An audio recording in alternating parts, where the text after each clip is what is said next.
makes Newport so special and unique?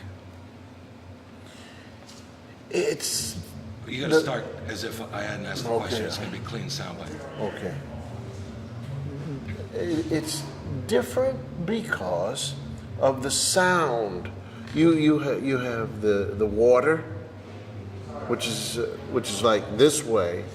Then you have the sky. So those things are owned by God. Then you have grass, and that's owned by God. Then you put all these people out there owned by God. There is no dome or anything like that.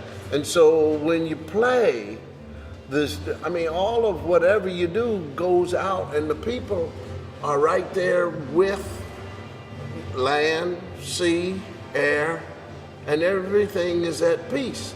I also think that it's because the amount of liquor that's taken in is minimal. You know, there's no real drunken drunks, no smoke smokes. It's natural, and I think when you put that with the musicians, and especially this time where everything's acoustical, man, this place, the spirit of everything is very, very wonderful. When was the first time you came here? Probably as a spectator, right? I came here as a slave in 1845, and I built the breakers. I did the wood sanding for the bathroom, and also I did fixtures. We didn't have showers in those days, just bathroom.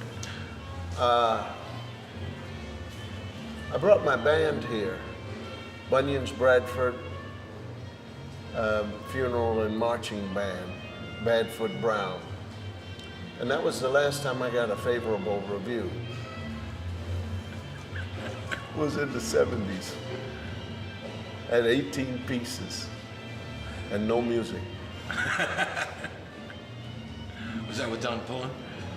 Oh man, Don Pullen, that's really unfair that Don Pullen died.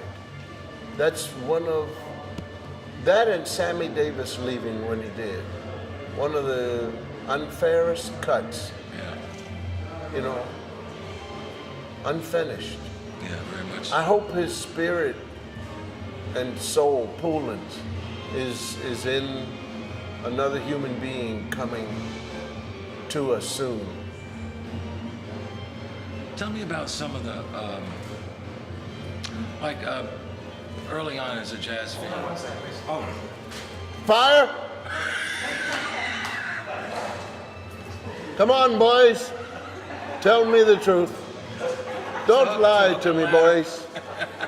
Don't lie to me, boys. Are we on fire? When I see white people run, I know there's something. Hey, leave the little black guy still sitting here talking to the camera by himself. Oh, there's the phone. I know something's wrong now. Okay, hit it. I know, like, when I first started getting into jazz, buying records and, like, Ray Charles and Newport, you know, Duke Ellington, Diminuendo, Crescendo, Blue. These were all records I bought that made me dream about someday getting enough money to come to Newport and see the festival. Well, don't forget, the LPs that you bought back in the day cost $1.99. That's right. Or $2.99. So a ticket to Newport, how much was a ticket to Newport in 1960? About? No, it had to be lower than $10. Huh? Thank you. Well, let's go. No. It had to be around $5 to sit someplace with the unobstructed view. So, but to come to the town was a different thing because you had the festival, the jazz, and then you had the people who live here who maybe not were too hip about the music and saw these ruffians or uncouthians coming, because that's who we sort of were in those days. But then we had the liberal intellectuals and head bobbers. But yeah, $5, not much. Today, in a nightclub, 5 people, you can get, what you got? It's the program from the first festival. Okay, how much was it? It doesn't. Okay. Interesting. He's too young to have been there. That's right. He told us the other night. He was 14 at the time. Is that what you said? Yeah. 16. 16. Yeah. George was 14. Yeah. We're still rolling. Yeah. Yeah. Go ahead. Oh, you're done. What was the, yes. Oh, no, when you were collecting records and growing up and falling in love with jazz, were there like live at Newport records that you just fell in love with that,